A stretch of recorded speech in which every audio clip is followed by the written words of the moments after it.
ரஜினிகாந்த் யாருக்குமே பயப்பட மாட்டார். எதிர்கருத்து கொண்டிருக்கிறவர்களை சந்திப்பதற்கு ஒரு பண்பு இருக்கணுமா இல்லையா? அப்படிப்பட்ட கலைஞனையே ஓவர்டேக் பண்றாரா? ஒரு பாஜக அழுத்தம் தருகிறது. அந்த அரசியலே ஆதரவு நான் செஞ்சுட்டாரு. இன்னைக்கு ஒரு அறிக்கையை ஒரு பெண்கள் கூட விஜய்க்கு வாக்களிக்க மாட்டாங்க. ரசிகர்களை பூராமே தாவேகாவுக்கு எதிரானவர்களாக மாற்றி விஜய்க்கு அரசியலுக்கான தகுதி இருக்கிறதா? கட்சி ஆரம்பிப்பாரு, இவர் முதலமைச்சர் ஆயிடுவாரு அப்படின்னா பிளான் போட்டாங்க.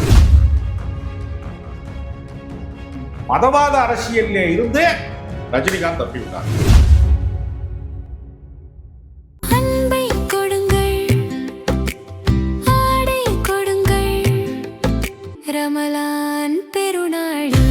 Super Saravana stores. நம்பகமான விஷயங்களை தொடர்ந்து உரையாடி வருகிற நியூஸ் போக்கஸ் தமிழ் சேனலை சப்ஸ்கிரைப் பண்ணுங்க. தொடர்ந்து ஆதரவு தாருங்கள்.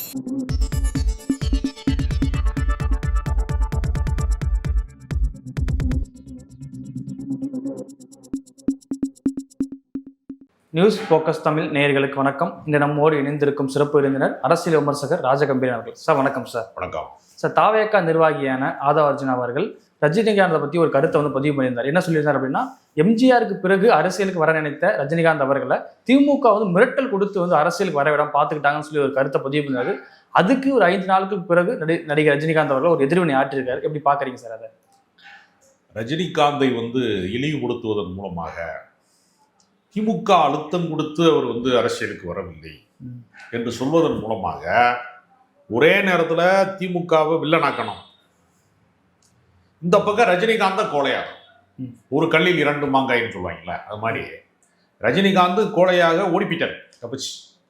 திமுக ஒரு கொடூர வில்லை, பரவடா பண்ணிட்டாங்க என்று சொல்வதன் மூலமாக திமுக மீதான கோபத்தை தூண்டி விடுகிற வேலையை ரஜினி ரசிகர்களுக்கு செய்யணும்னா அவர் ஆதவ அர்ஜுனா நினைக்கிறார். நடந்தது உள்டாவாயிடுச்சு. எங்க ரஜினியை பார்த்து நீ கோழைத்தனமாக ஓடிட்டாருன்னு நீ சொல்லுவியா? நாங்கள் அப்படிப்பட்ட ஆளா அப்படின்னு ரஜினி ரசிகர்கள் கோபமாகியே தாவேகா எங்கெல்லாம் போட்டிடுறானா அங்கெல்லாம் களத்தில் சந்திப்போம்ட்டாங்க. இது இந்த வாய்க்கொழுப்பு சீலையில் வடிஞ்ச கதைன்னு ஒரு கதை இருக்கு. ஓவரா பேசுறதுன்னு ஒன்று இருக்கு. நீ விஜய் மாவீரன் சூரன் அவர் எல்லாத்தையும் விட்டுட்டு வந்துட்டாரு, கேரியர் உச்சத்துலேருந்து வந்துட்டாரு, பொண்டாட்டியை விட்டு வந்துட்டாரு, பிள்ளைய விட்டு வந்துட்டாரு, வெக்கமானத்தை விட்டு வந்துட்டாரு, மானங்கட்டவனா எல்லாத்தையும் விட்டுட்டு வந்துட்டாரு. அப்படி என்ன வேணாலும் சொல்லு. நீ அதுக்கு ஒரு சூப்பர் ஸ்டாராக இருக்கிற ஒருத்தரை, தமிழ் சினிமாவினுடைய தவிர்க்க முடியாத தனித்த ஆளுமையாக இருக்கக்கூடிய ஒருவரை கொச்சப்படுத்தணுங்கிறது இருக்குல்ல, குறைத்து மதிப்பிடுவதற்குல ரஜினிகாந்த் யாருக்குமே பயப்பட மாட்டார். நீங்க ஜெயலலிதா காலத்தினுடைய அரசியல் 91, 96 காலகட்டங்களில் ஒரு மிகப்பெரிய சர்வாதிகாரியை போல ஜெயலலிதா ஆட்சி நடத்துகிறார்.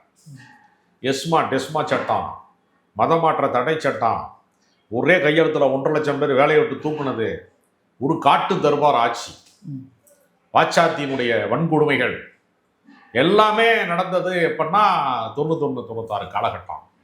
வளர்ப்பு மகன் திருமணம்னு சொல்லி நடமாடும் நகைக்கடையாக சசிகலாவும் ஜெயலலிதாவும் வள வந்ததை அன்றைய தொலைக்காட்சி நேரலைகளில் போட்டு மக்கள் கடும் கோபத்துக்கு ஆளானேன். காப்பவன் அறப்பவன் தங்க வாங்க முடியாமல் நம்ம இருக்கோம், ஊர் போய் சுத்த போகிறான், அது ₹1 சம்பளத்தில்.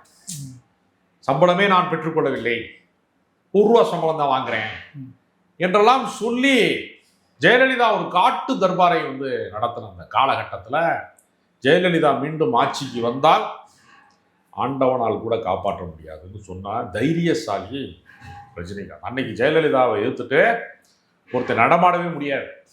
ஏன்னா ஜெயலலிதா சாதாரண ஆள் இல்லை. ஐஏஎஸ் ஆஃபீஸராக இருக்கக்கூடிய சந்திரலேகா முகத்தில் ஆசிட் விட்டு அடித்தாங்க. நிர்வாண நடனம்லாம் நடந்திருக்கு.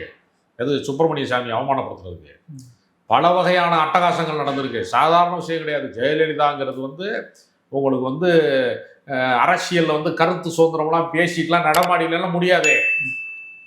பெரிய பெரிய ஜட்ஜு டாக்டர் வீட்டிலலாம் கஞ்சா வச்சு தூக்கியிருக்காங்க. அப்படிப்பட்ட ஆள். அதனால ஜெயலலிதாவை எதிர்த்து அரசியல் செய்வது என்பது இன்னைக்கு வந்து ஸ்டாலின் வந்து தன்னை விமர்சிப்பவர்களை, தன்னை வந்து ரொம்பவும் அவமானப்படுத்துகிறவர்களை ரொம்ப கண்ணியமான முறையில் பேசுறாரு. யாரையும் மரியாதை குறைவா பெரும்பதி பேசுறதே இல்லை எதிரிகள் பற்றி. எல்லாருமே எனக்கு நண்பர்கள் தான் இல்ல சொல்றாங்க. சார், தாவேகா திமுக விமர்சிக்கிறாங்க அப்படின்னா ஆளுங்கட்சி எதிர்கட்சியின் பேர்ல விமர்சிக்கிறாங்க, ஏத்துக்க முடியுது.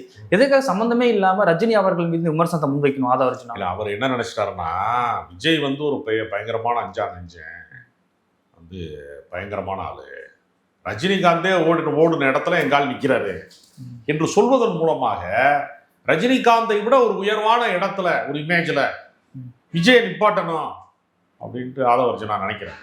அது சாத்தியமா? திரையுலகத்திலே ரஜினிகாந்தினுடைய வித்தியாசமான நடிப்பு, வித்தியாசமான கதாபாத்திரங்கள், பரிச்சார்த்த முயற்சிகள்னு சொல்லுவாங்க. பல முயற்சிகளை அவர் பண்ணவர். கமலஹாசன் மாதிரி ஒரு மிகப்பெரிய மகா கலைஞனை எதிர்கொண்டு அந்த போட்டியில வந்து ரேஸ்ல வந்து முன்னாடி ஓடுற குதிரையா மாறுறது இருக்குல்ல, அது ஒரு எளிதான விஷயமே கிடையாது. கமலஹாசனை தாண்டி வந்து ஒண்ணுமே பண்ண முடியாது.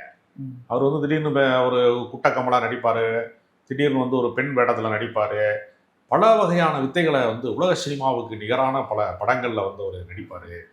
ஒரு எக்ஸ்பெரிமெண்ட், ஒரு யூரோப்பியன் ஃபிலிம் மாதிரியே இருக்கும். ஒசோரோ மாதிரி படங்கள்லாம் நீங்கள் பார்த்தீங்கன்னா, ஹேராம் மாதிரி படங்கள்லாம் பார்த்தீங்கன்னா, அந்த மேக்கிங்கை இன்னொருத்தன் பண்ணவே முடியாது அப்படிங்கிற அளவுக்கு ஒரு அசாத்தியமான முயற்சி அதுக்குள்ளே இருக்கும். அப்படிப்பட்ட கலைஞனையே ஓவர்டேக் பண்ணுறாருன்னா ரஜினிகாந்த் எவ்வளோ பெரிய ஆள். ரஜினிகாந்த் வந்து வில்லனா நடிச்சு எந்த சப்போர்ட்டில் வந்தார்? அவர் அப்பா மாதிரி பிரபல இயக்குனருடைய மகனாக வந்தார். யாரும் ப்ரொடியூசர்லாம் அவருக்கு இருந்தாங்களா என்ன? அவர் அப்படி இல்லையே சார். ரஜினி அவர்களே பல இடங்கள்ல வந்து சிஸ்டம் சரியில்லை, சிஸ்டம் மாற்றணும்னு சொல்லியிருக்காரு. நான் எப்போ வருவேன், எப்படி வருவேன் தெரியாது இப்படி சொன்ன ரஜினி அவர்கள் எதனால அரசியல் விட்டு விலக காரணம் என்ன? இல்லை, அதற்கு 2 காரணங்கள் வந்து என்னன்னா, தன்னை விட அறிவிலே வந்து அறிவு கூர்மையாக இருக்கிறவர்கள், ஆளுமை பண்பு மிக்கவர்களாக இருக்கிறவர்களை ரஜினி வியக்கக்கூடியவர். ரஜினி எந்த அளவுக்கு மாற்று கருத்தை மதிக்கக்கூடியவர் அப்படிங்கிற ஒரு உதாரணம் சொல்றேன். எஜமான் படத்துல வந்து மனைவி வந்து ரொம்ப நாளாக குழந்தை இல்லாமல் இருக்கா அப்படிங்கிற கதாபாத்திரத்தில் மீனா நடிக்கும்போது அவள் மாசமாக இருக்கிறதா சொல்லி எல்லாரையும் ஏமாத்திட்டா. ஒரு சீமந்த ஃபங்க்ஷன் வைக்கிற மாதிரி ஒரு காட்சி வந்து ஒரு சீன் உருவாக்கிட்டேன். அப்போ அவள் எல்லாரையும் ஏமாத்திட்டா அப்படின்னு சொல்லும்போது புருஷனையும் ஏமாத்திட்டா. அவன் மாசமாக இருக்கிறது வந்து தெரியாத வகையில் ஏமாத்திட்டான் அப்படின்னு ஒரு சீன் வச்சுட்டாங்க. இப்போ பாரதி கிருஷ்ணகுமார்னு ஒரு எழுத்தாளர், தமிழ்நாடு முற்போக்கு எழுத்தாளர்கள் சங்கத்தில் கலை இலக்கிய இரவு மேடையில் ஒரு கூட்டத்தில் பேசுகிறாரு.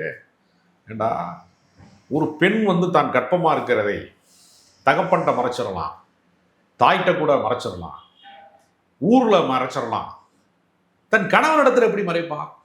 இப்போ மாசமாக இருக்கிற அந்த வயிறை வந்து அவன் தடவி பார்க்க மாட்டானா? அந்த குழந்தை வளருவதை வந்து அவன் வந்து அந்தரங்கமாக அவன் வந்து அதை ரசிக்க மாட்டானா? எப்படி புருஷனை ஏமாற்ற முடியும்? அப்படி இருந்தால் கணவன் மனைவிக்குள்ள என்ன அந்யோன்யம் இருக்க முடியும், என்ன தாம்பத்தியம் இருக்க முடியும்? எவ்வளவு அபத்தமான காட்சி இது அப்படின்னு மேடையில் பேசிட்டாரு. இதை வந்து அப்போ ஒரு கேசட் போட்டு தாமியா சாக்கா மேடைகளில் இருக்கக்கூடிய அந்த பேச்சுக்களை எல்லாம் கலையுறவுல உரை வீச்சு பாரதி கிருஷ்ணகுமார் அப்படின்னு போட்டு பல இடங்களில் கேசட் இருப்பாங்க. அதில் ஒரு கேசட்டு ரஜினிகாந்த் நண்பருக்கு கிடைச்சிருக்கு. அவர் கேட்டிருக்காரு, ரஜினி அட்டாக் பண்ணி ஒருத்தர் பேசியிருக்கான் அப்படின்ட்டு அந்த கேசட்டை கொண்டு போய் ரஜினிகாந்தே கொடுத்தாரு. கேளு. ரஜினி கேட்டு தான் படத்தில் நடித்த ஒரு சீனு தப்பாக இருக்குது, லாஜிக் இல்லாமல் இருக்குது, முட்டாள்தனமாக இருக்குது அப்படின்னு கண்டித்து பேசக்கூடிய ஒருத்தரை நான் சந்திக்கணுமே, அவரை இப்படி ஒரு அறிவாற்றல் மிக்க ஒருத்தர், இவ்வளோ லாஜிக்காக இருக்கிற ஒருத்தரை நான் சந்திக்கிறேன் அப்படின்னு சொல்லுவாரு.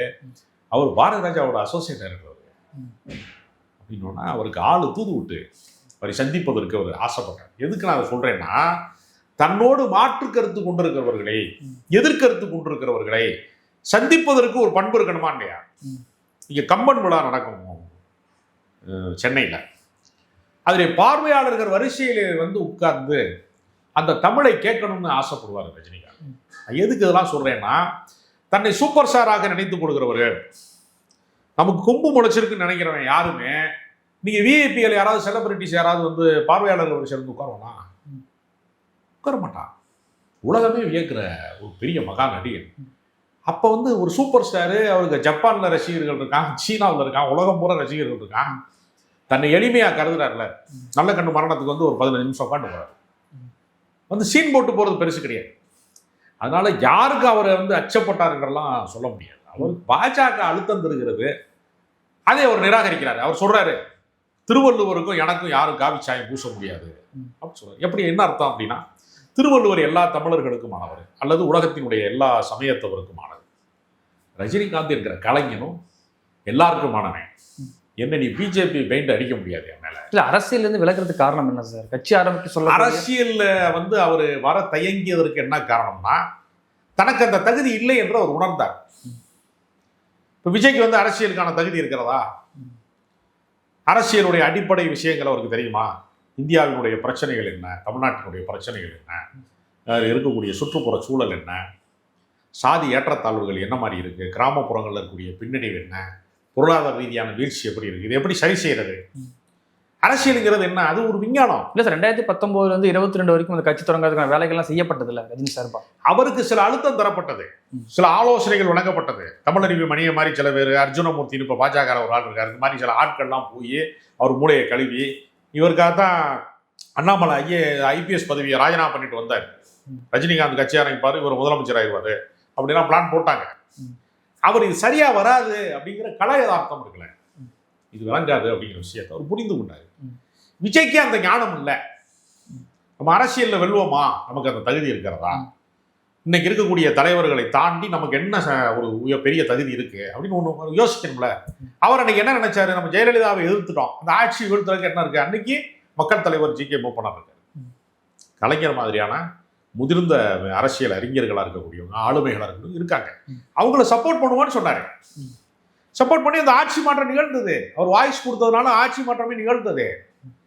அதனால அவர் வந்து அந்த பண்பட்ட ஒரு மனிதராக இருக்கிற காரணத்தினால, தன்னை விட அரசியல் ஆளுமை மிக்கவர்களை மதிக்கக்கூடிய பண்பு இருக்கிற காரணத்தினால அவர் வந்து வரல.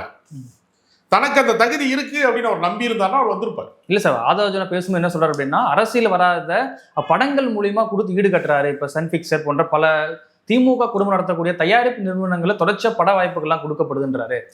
இல்லைங்க, அதாவது முன்னணி நட்சத்திரமா இருக்கிறவங்க எல்லாரையுமே சன் பிக்சர்ஸ்ல வந்து புக் பண்ணுவாங்க, பெரிய நடிகர்கள் எல்லாரும்.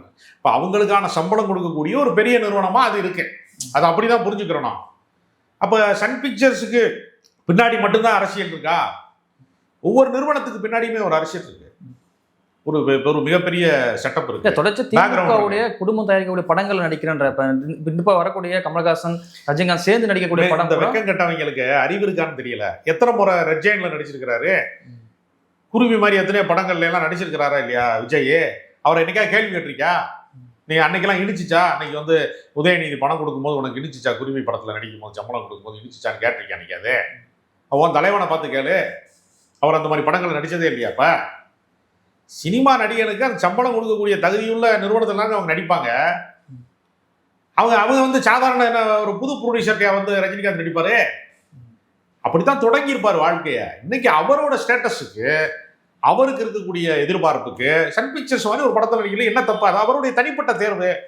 நீ கூடவே தனி விமானத்துல போற, நாங்க கேட்டோமா நீ ஏன் தனி விமானத்துல போறேன்னு?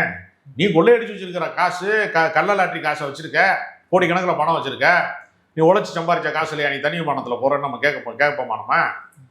அப்ப இதெல்லாம் வந்து தனிப்பட்ட விஷயங்கள். எந்த படத்துல அவர் நடிக்கணும், அது வந்து சன் பிக்சர்ஸ்ல நடிக்கணுமா அல்லது அரசியலுக்கு வரணுமா வர வேணாமா என்பது அவருடைய தனிப்பட்ட தேர்வு. அது நீ விமர்சிக்கிறதுக்கு என்ன இருக்குன்னு கேட்கிறேன். ஏன்னா பெரிய உலகத்துல யாருமே இல்லாத அளவுக்கு பெரிய அறிவாற்றல் இருக்கவனா ஃபிடல் காஸ்ட்ரோவா அவன் தலைவன், நீ சேகுவாராவா? நீங்க எல்லாம் புரட்சி நடத்த போறீங்களா? ஒண்ணுமே கிடையாது. உன் குடும்ப பிரச்சனையவே உன்னால தீர்க்க முடியல, உன்னால வந்து உன் கட்சி பிரச்சனையை தீர்க்க முடியல. பூரா பணம் கேட்டு வந்து ஒரு கூட்டணி கூட, ஒருத்தன் கூட, ஒரு லெட்டர் பேட் கட்சிக்காரன் கூட அந்த பக்கம் வரல. அதனால அரசியலை பொறுத்த வரையில விஜய் வந்து எதுவுமே டேக் ஆஃப் ஆகவே இல்லை. இப்படி ஒரு அசிங்கம் தனக்கு நேர்ந்து விடக்கூடாது என்பதற்காக அதை தவிர்த்த ரஜினிகாந்த் புத்திசாலியா, நீ புத்திசாலியா? விஜய் புத்திசாலியா? இல்லை சார், உடல்நிலை குறைவு காரணமாக தான் இந்த அரசியலிருந்து விலகிறதாகவும் காரணம் சொல்லப்பட்டது. அப்படி இருக்கும்போது தொடர்ச்சியாக படங்களுக்கு நடிக்கக்கூடிய அந்த போக்கு அப்படி பாருங்க. படம் நடிக்கிறதுனா ரெஸ்ட் எடுத்து நடிக்கலாங்க. ஒரு ஷார்ட் நடிக்கலாம், டயர்டாக இருந்துச்சுன்னா ஒரு ஜூஸ் குடிக்கலாம், கொஞ்சம் நேரம் போய் கேரவனில் உட்காந்துட்டு வரலாம். மக்கள் சந்திப்பில் போய் அப்படி செய்ய முடியுமா? மக்களை சந்திக்க போகிறோம், ஊர் ஊராக போகிறோம். நீங்கள் வந்து எல்லா மக்களும் கையை அசைக்கணும், கும்பிடணும், எல்லாரும் கை கொடுக்கணும், அந்த ஊர் தலைவரை போய் பார்க்கணும், அவன்கிட்ட போய் பேசணும். மக்கள் பணி செய்கிறதும் சினிமாவில் ஷூட்டிங் நடிக்கிறதும் எப்படி ஒன்றா இருக்க முடியும்? சினிமா ஷூட்டிங்லாம் அவருக்கு வசதிகள் இருக்குல்லங்க. அவருக்கு கொடை பிடிக்கிறதுக்கு ஒரு ஆள் வருவான், ஜூஸ் கொடுக்க ஒரு ஆள் வருவான், அவர் தேவைப்பட்டா ஷூட்டிங்கை தள்ளி வைக்கலாம். தேர்தலை தள்ளி வைக்க முடியுமா?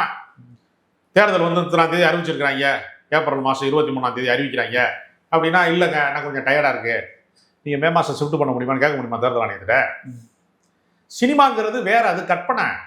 அவருடைய உடல்நிலைக்கு ஏற்ப ஆக்ஷன் சீன் வைக்க மாட்டாங்க, ஃபைட் சீன் வைக்க மாட்டாங்க. முரட்டு கால படத்தில் நடிச்சது மாதிரி ஆக்ஷன் சீன் இப்போ வைக்க போறாங்களா?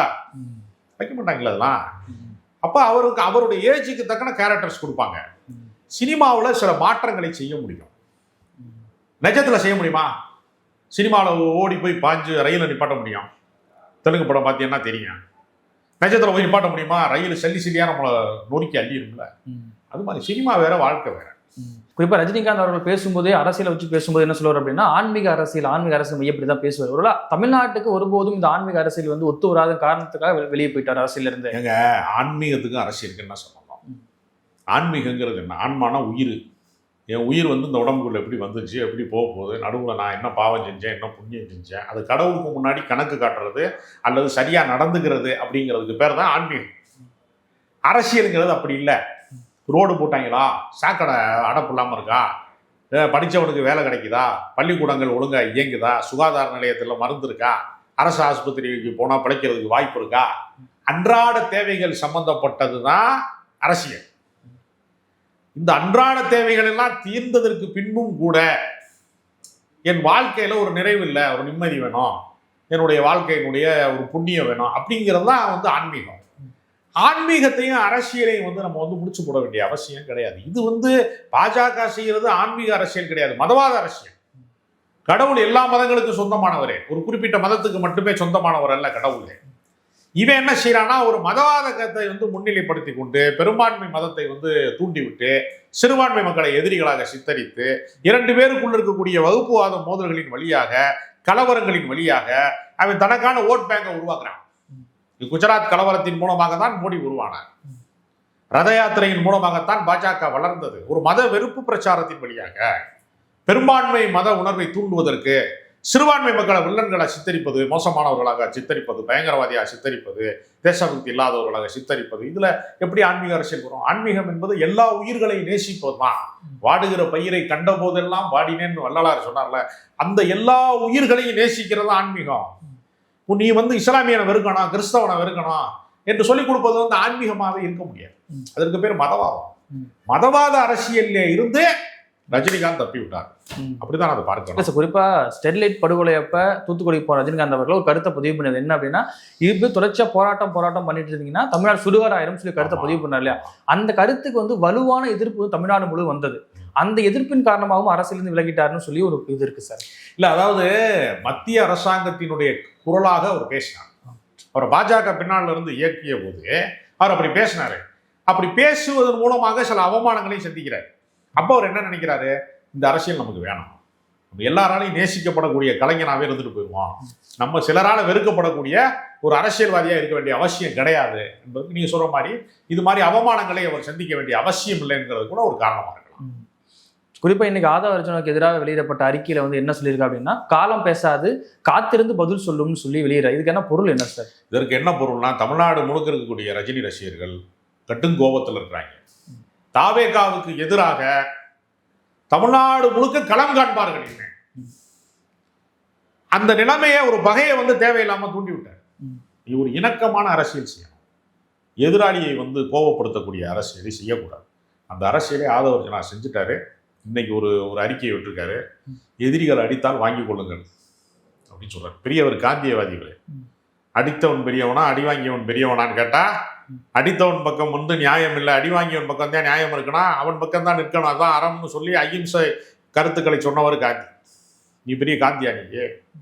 நீ தேவையில்லாம வம்புழுத்து வாய்க்கொழுப்புல பேசி இன்னைக்கு ரஜினிகாந்த் ரசிகர்களை பூராமே தாவேகாவுக்கு எதிரானவர்களாக மாற்றி, ஏற்கனவே கூட்டணிக்கு ஆள் வர மாட்டேங்கிறான், ஏற்கனவே குடும்பமே அவருக்கு எதிரியா இருக்கு, அவருடைய பெத்த மகனே வந்து இவர் மேல கடும் கோபத்தில் இருக்கான், எல்லாமே அவருக்கு எதிர்நிலைப்பாட்டில் இருக்கிறது. தமிழ்நாட்டில் இருக்கக்கூடிய ஒரு பெண்கள் கூட, ரசிகர்களை கழித்து விட்டு சொல்றேன், ஒரு பெண்கள் கூட விஜய்க்கு வாக்களிக்க மாட்டாங்க. ஏன்னா குடும்ப அமைப்புக்கு எதிரானவர், தன்னோட ஒரு 27 வருஷம் குடும்பம் நடத்துகிற பொம்பளையை பார்த்து அதெல்லாம் ஒருத்தே கிடையாது என்று பேசக்கூடிய அளவுக்கு அசிங்கமாக பொதுத்தலங்கள்ல எல்லாம் அவருடைய மனைவி குறித்து டிவிகேவுடைய ஆட்கள் வந்து எவ்வளவு அசிங்கமாக அபாண்டமாக அந்த பெண்ணை குறித்து கேவலமாக எழுதுறாங்க. இப்படிப்பட்ட நிலை நீடிக்கிற ஒரு சூழல்ல தேவையில்லாம ரஜினிகாந்த் ரசிகர்களை சீண்டி விட்டு ஒரு பகையை வளர்ப்பதன் மூலமாக ஆதவ அர்ஜுனா வம்புடுத்துட்டாரு. தாவேக்கா ஏற்கனவே வந்து சரிவில் தான் இருக்கு, பள்ளத்தாக்கில் விழுந்துகிட்டு இருக்கு. மேலும் வேகமாக தள்ளி விடுற வேலையை சிறப்பாக செய்திருக்கிறாரு. இதற்கான பலனை வந்து நீங்கள் வந்து தேர்தலிலே அனுபவிப்பார்கள். சார் ஆல்ரெடி வந்து கூட்டணி பற்றியான பாஜக கூட வந்து தாவே கூட்டணி பேசுகிறாங்கன்னு சொல்லி ஒரு கருத்து போயிட்டு இருக்கு. நடிகர் ரஜினிகாந்தை பற்றியும் ஒரு கருத்து ஆதரவு சொல்லும் போதும் இதுவரைக்கும் தாவேக்காவுடைய தலைவர் விஜய் அவர்கள் இதை பற்றி கூட பேசாமல் இருக்க போக்கு எப்படி புரிஞ்சுக்கிறது? இல்லை, விஜய் எதுக்குமே ரியாக்ட் பண்ணுறதே கிடையாது. சமூக பிரச்சனை, சொந்த பிரச்சனைக்கு ஏதாவது சொல்லியிருக்காரா? ஜனநாயகம் பிரச்சனைக்கு ஏதாவது சொன்னாரா? எந்த பிரச்சனைக்குமே அவர் கருத்து சொல்றது கிடையாது. அவரை பொறுத்தவரை என்னன்னா, எல்லா கிராமத்துக்கும் போகணும் கூட அவருக்கு ஆசை இருக்கான். முதலமைச்சர் ஆகணுமா? கிராமத்துக்கு போறதுக்கு டவுன் பஸ்ல ஏறி போகலாம், உன் கார்ல ஏறி போகலாம், ட்ரெயின்ல ஏறி போகலாம், நடந்தே கூட போகலாம், நடைபாதையா கூட போகலாம். வைகோலாம் எத்தனையோ நடைபாதை யாத்திரைகள் நடத்தியிருக்காரு. இதுக்கெல்லாம் அதனால அவருக்கு கலை யதார்த்தம் தெரியல. ரேஷன் கடையில் ஆண் இடையாளர் பெண் இடையாளர்னு 2 பேரை நான் நியமிக்க போறேன்னு சொல்றாரு. அப்ப அவருக்கு சாதாரண விஷயங்களே அவருக்கு தெரியல. ஏற்கனவே பெண்களுக்கு பாதுகாப்பற்ற சூழல் இருக்கு அப்படின்னு சொல்றாருல. பஸ்ஸில் போனீங்கன்னா யாராவது பாலியல் சீண்டல் பண்ணா ஒரு பட்டனை அமுகணின்னு வச்சுங்க, மாநகர பேருந்துல அது நேரம் காவல் நிலையத்தோட கனெக்ட் ஆகிடும். அதெல்லாம் ஏற்கனவே இருக்கு. இவர் ஆட்சிக்கு வந்து நான் அதெல்லாம் செய்ய போறேங்கிறாரு. அவருக்கு கலை யதார்த்தம் தெரியல. ஏன்னா அவர் மாநகர பேருந்துல போனதில்லை, ரேஷன் கடைக்கு அவர் போனதில்லை, அவர் சாதாரண பின்தங்கிய கிராமங்களை பார்த்ததில்லை. அவர் போனதெல்லாம் சினிமா ஷூட்டிங் மட்டும்தான். மிச்ச நேரம் அவர் தனித்தீவுகள்லையோ உல்லாசமாகவோ அவர் வாழ்ந்திருப்பாரே தவிர அவருக்கு கல அரசியல்னா என்னன்னே தெரியாது. அதனால விஜய் போன்றவர்கள் எல்லாம் அரசியலில் வெல்வது என்பது நடைமுறைக்கு சாத்தியம். ஓகே சார், இவ்வளவு நேரம் நிகழ்வில் கலந்து கொண்டு பல்வேறு கருத்துக்களை பயந்த நமக்கு நன்றி சார்.